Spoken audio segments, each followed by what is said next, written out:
Daddy నాకు FZ bike కావాలి. ఇప్పుడు అంత డబ్బులు లేవురా. నాకు అవన్నీ తెలీదు. నాకు ఆ బైక్ కావాలంతే. నీకు అర్థం కావట్లేదు. ఆర్టీసీ బస్సుల్లో నిల్చుకొని వేలాడుతా పోతున్నాను. అర్థమవుతుందా మరి నీకు? నువ్వు పోయేది కాలేజ్ వ్యాన్లో కదరా. అవునులే, నేను పోతా ఏదో ఒక రోజు. ల్యాండ్ చూడు శ్మశానంలో. ఎరా బుల్లెట్ బైక్ తీసుకోవచ్చు కదా. అదే ముద్దులేనన్న.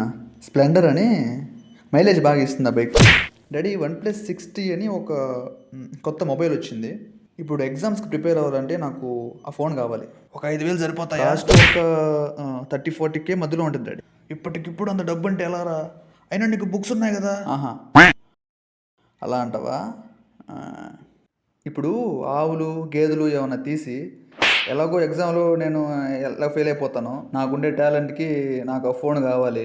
అది కాకపోతే బుక్కులు సిలబస్ అంతే మన వల్ల కాదు. మావయ్య ఉన్నాడు కదా, అదే ఇప్పుడు అడుగుతున్నాడు కదా మీ వాడైనా చేశాడా పీకేడా అని. అవునరా, ఇంత కూడా కాల్ చేస్తాను. దగ్గర 2 ఆవులు ఉండాలేమో. ఆయనతో మాట్లాడి తెచ్చేయి. నేను ఇక్కడే మేపుకొని మిల్క్ అమ్ముకుంటాను. ఒరే ఒక 20,000 ఫోన్.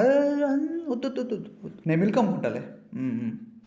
ఒరే ఇక్కడ ఐఫోన్ 17 రేట్ తక్కువకి వచ్చింది, తీసుకోవచ్చు కదా. లేదు నాన్న, ఈ రియల్మో రెడ్మీయో అయితే బ్యాటరీ లైఫ్ వస్తుంది, ప్లస్ రఫ్ అండ్ టఫ్గా వాడుకోవచ్చు. ఒరే నాన్న, అలాగే నాకు కూడా ఒక ఫోన్ చూడరా. నీకనన్నా నా ఫోన్ వాడుకోనన్నా.